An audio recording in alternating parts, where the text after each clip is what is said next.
मी केलेल्या वक्तव्यावर ठाम आहे. मी वक्तव्य बदलणार नाही असं रामदास कदम म्हणतात. उद्धव ठाकरे आणि माझी नार्को टेस्ट करा असं खुलं आव्हान सुद्धा आता रामदास कदमांनी दिलेलं आहे. शरद पवारांना सुद्धा त्यावेळेला मातोश्रीत वर जाऊ दिलं नव्हतं. उद्धव ठाकरे नेमके काय आहेत हे हळूहळू महाराष्ट्राला समजेल. उद्धव ठाकरे कपटी आहेत असं सुद्धा रामदास कदम यांनी म्हटलंय.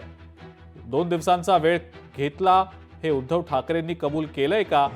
उद्धव ठाकरेंनी स्वतः निधनाची बातमी का जाहीर केली नाही? असे अनेक उपप्रश्न सुद्धा आता रामदास कदम यांनी उपस्थित केले. शिवसेना प्रमुखांच्या पायाचे ठसे इतके जवळ आहे. मी बोललो तेव्हा उद्धवजी मला म्हटले, चंदाबाई त्यांच्या हाताचे ठसे घेऊन ठेवले. त्यांच्या हाताचे ठसे मी घेऊन ठेवले. ते आमच्या दोघांमधलं आहे. डायरेक्ट उद्धवजी.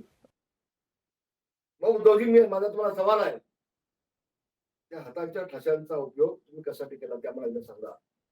महाराष्ट्र जनतेला कळू दे, ते समजू दे. 2 दिवस तर कोणाला भोवती पाठवून पडले होते.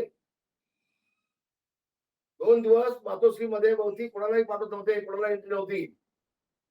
आणि तुम्हाला पुढची गोष्ट सांगतो की शिवसेना प्रमुखांच्या माणूस जेवढा आजार असतो तेवढा डॉक्टर डिक्लेअर होतात, पण डेथ झाली. या ठिकाणी मला डिक्लेअर करायला लावलं. मी गेलो लोकांसमोर. उद्धव ठाकरेंनी यावर माझ्यासमोर हिंमत असेल तर त्यांनाही सांगावं असं घडलं नाही. ते उद्धवजींनी सांगावं, मग मी त्याला उत्तर देईन. उद्धवजींची सवय आहे इतरांच्या खांद्यावरती बंदूक ठेवून चाप फोडायचा. आपण उद्धवजी दिसतात तसं नाहीये. उद्धवजी कपटी आहे. लोकशाही मराठी ऐका, पहा, जागरूक रहा.